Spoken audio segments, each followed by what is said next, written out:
So there will be those that will be able to escape, showing us we have to escape from something on account of their works. Works, what you do.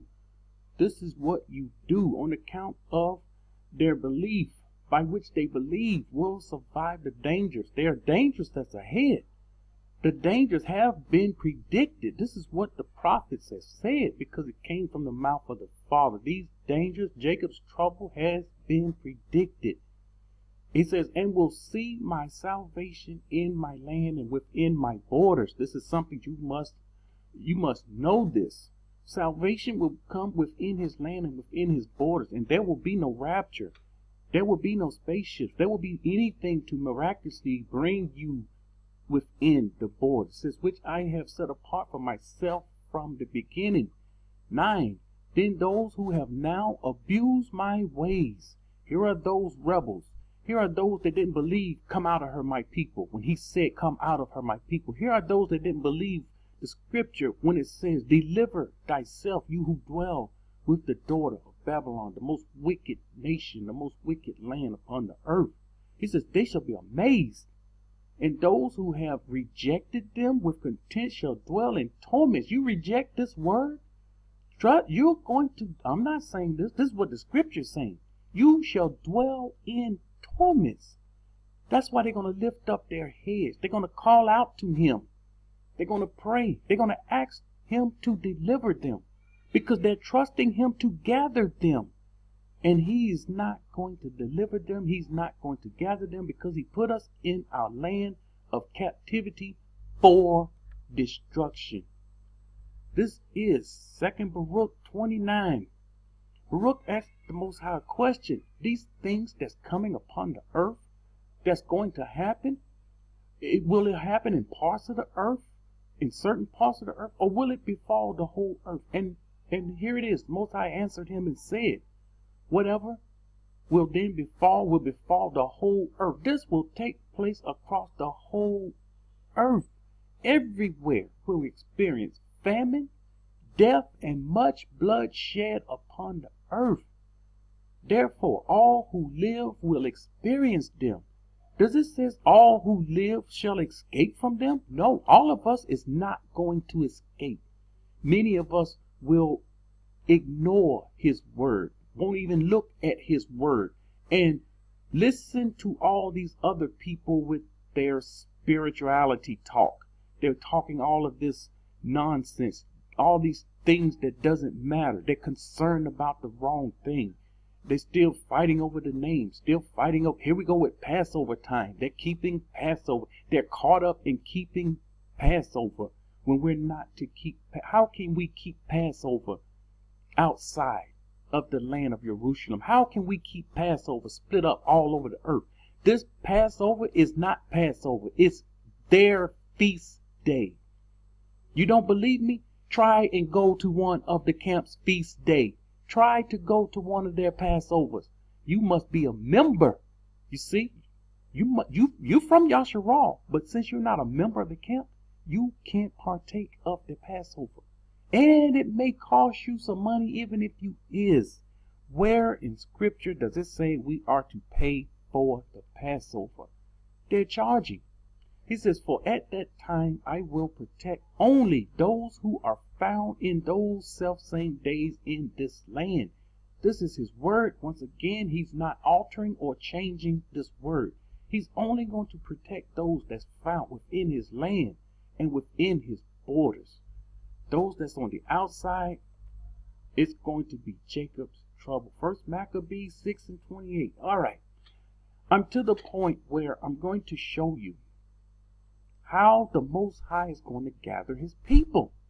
We don't understand how he's going to gather his people. Our people that refuse to believe that we're supposed to deliver ourselves, they refuse to believe we're supposed to flee from all the lands where he's driven us from, and he's going to gather us. I'm going to show you new people. The older people, you know this. But I'm going back over something I've already done in different videos. I'm putting this all in one. And here it is. How is it he is going to deliver us? How is it he's going to gather us? Here it is. The king This is 1 Maccabees 6:28. The king was enraged when he heard this, and he assembled all his friends. We have to understand, how did the kings in Scripture, how did they gather people together? You see, little small things your teachers will never teach you. They will never teach. Why won't they teach this? I understand the Christian pastors. They're trying to just get more money. But then some of these people in Yasharal, some of them getting money also. They're selling books. They're selling the scriptures. They're selling the word. They're making you do this. They're making you do that. And they make merchandise of his word. Scripture says it's going to be a pitiful day for those that's selling the word, paying for prophecy. You paying for prophecy, it's dangerous. He assembled all his friends and commanders of his force and those in authority. He assembled them. How did the kings assemble people? How did they gather people? They sent a command from the chief, and he would tell them, it's very simple, gather me 2,000 men of war ready to battle. With a command? Yes. The king didn't go out and pick them up himself and bring them. He sent out commands. This is how the Most High will gather his people, by a command. Let's see another example. One example is not enough. 1 Maccabees 1:1-3. Simeon heard that Tripha had assembled a large army to invade the land of Yehuda and destroy it. He assembled a large army. He assembled together. He gathered together a large army. He commanded them to come together to invade the land of Yehuda. And he saw that the people were trembling and fearful. So he went up to Jerusalem and gathered the people together. How did he gather the people together? With a command. He encouraged them, saying to them, you yourselves know what great things I and my brothers in the house of my fathers have done for the Torah and the sanctuary. You know also the wars and the difficulties which we have seen. He went on to explain them what they've been through. He explained them what they already knew. He just reminded them of what they've gone through. But he gathered them with a command. And this is how the Most High gathers us, with a command. This is very, very simple. Isaiah 27:12. And it came to pass in that day that Yahuwah will thresh from the channel of the river to the brook of Egypt, and you will be gathered one by one, O children of Yasharal. Here it is, a gathering. This is your gathering within the borders. Again, there's a large gathering where he gathered us all across the earth. This command is, come out of her, my people. When he commanded his people to come out, then they came within the borders. This is the second gathering. And he will gather this second group up one by one from the river to the river within the borders. Let's see this in Scripture so people can understand this. Where am I getting this from? Scriptures teachers don't go into. Why won't they? These are very vital, important scriptures that these people say he's going to gather us. They will never tell you this. And if you don't dig into the scripture, you won't know it. Baruch 4:37. Watch this. Behold, your sons are coming, whom you sent away. They're coming. Who you sent away. They are coming, gathered from the east to the west. Now it's going to tell us how he's gathering. Gathering at the word of the Kadosh one. They're gathered by the word. What word? Come out of her, my people. This is the command. This is the word. This is how he gathers his people. This is how you know Scripture. You have to know him. You have to dig into his Scripture. You have to study for yourself. No one is going to bring this out to you. So he gathering the people at the word of the Most High. He's not coming around. He's not coming to get you. He told you to come out of her. Move out of the midst of Babylon. Go, flee. Don't stand still. Remember Jerusalem. Remember the land. Remember the covenant. He's beckoning his people by his word. Here we go again. His precept. Baruch 5:5. Arise, O Jerusalem. Stand upon the height and look toward the east. Here we go. And see your children gathered from west to east at the word of the Kadash. When I asked my youngest son, how is the Most High going to gather us? We talked about this a long time ago, but I brought it up to him when I saw this question. How he's going to gather us. I don't understand. I thought he's going to gather us. My youngest son, let me tell you, he just came right out with it. He's going to gather us by his word.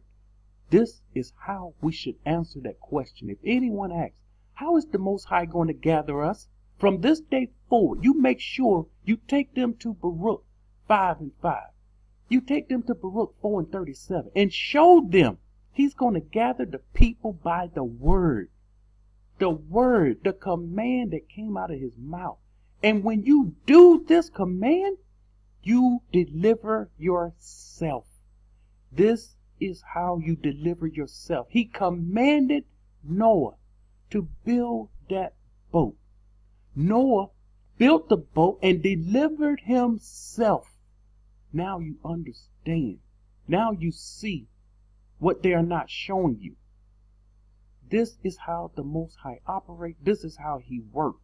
And yes, many of the people had to flee. I only gave a few examples. There were many others that had to flee for their life. And if they didn't do this, they would have died.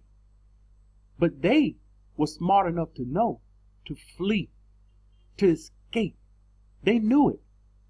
It was a no-brainer. They knew they was in good company. They knew about our forefathers that fled and escaped for their lives.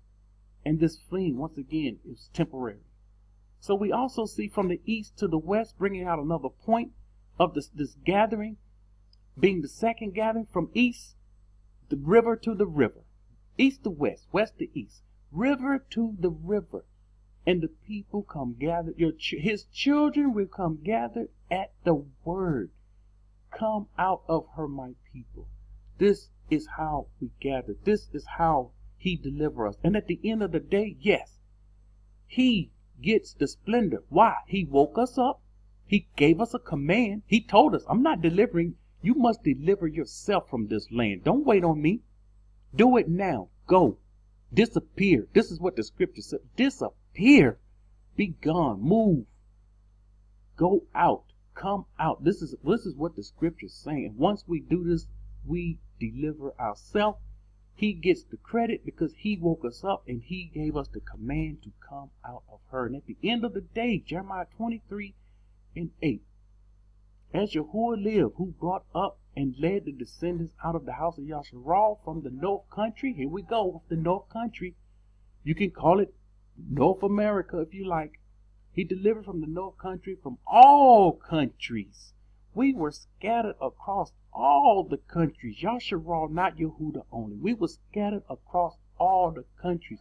We are in all lands. There's not a land on earth that we are not in.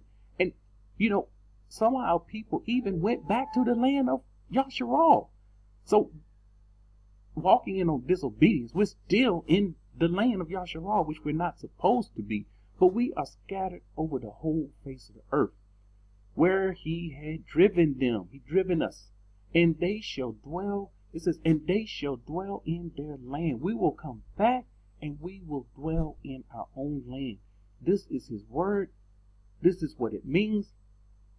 You've heard the scripture. He will not alter. He will not change those things that came from out of his mouth. They will come to pass. Every man will be a liar, and the Most High word will be truth. This is the explanation of deliver yourself and what it means for him to gather us, because we don't know what it means. Shalom.